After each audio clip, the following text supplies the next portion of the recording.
รายสนายบงหนังชีวาโดยเรื่องดราม่าได้เก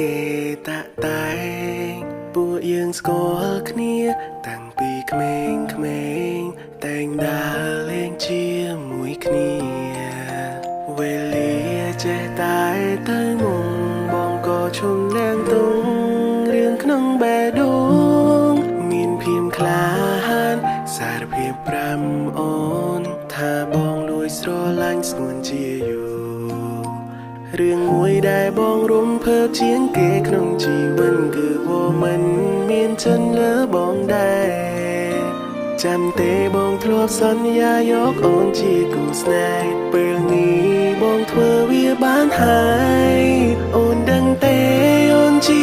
ព្រះនាងសូមផ្ញើចម្រៀងមួយនេះជូនជីវ៉ាដើម្បីបញ្ជាក់ពីចិនដែលមានលើស្រកនិថាតែរៀបរាប់យ៉ាងណាមិនអូសូមអូនយកបេះដូងមកមើលរកក្រុមទុំវើបងធ្វើដោយចិនស្មោះនឹងត្រាំត្រោមត្រកំចិនមើលថែអូនមិនឲ្យតងជាតិនេះរួដើម្បីមើលថែរូបស្រស់ជីវ៉ាចាប់ពីថ្ងៃនេះណាបងនឹងជីវ៉ារស់នៅជាមួយគ្នាទូមាននំសាំងបងនឹងការពារ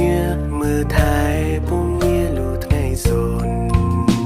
រឿងមួយដែលបងរំភើបជាងគេក្នុងជីវិតគឺว่ามันមានចិនលើបងដែរចាំទេបងធ្លាប់សន្យាយកអូនជាគូស្នេហ៍ពេលនេះបងធ្វើវាបានហើយអូនដឹងទេអូនជាព្រះនាងសូមផ្ញើចម្រៀងមួយនេះជូនជីវ៉ា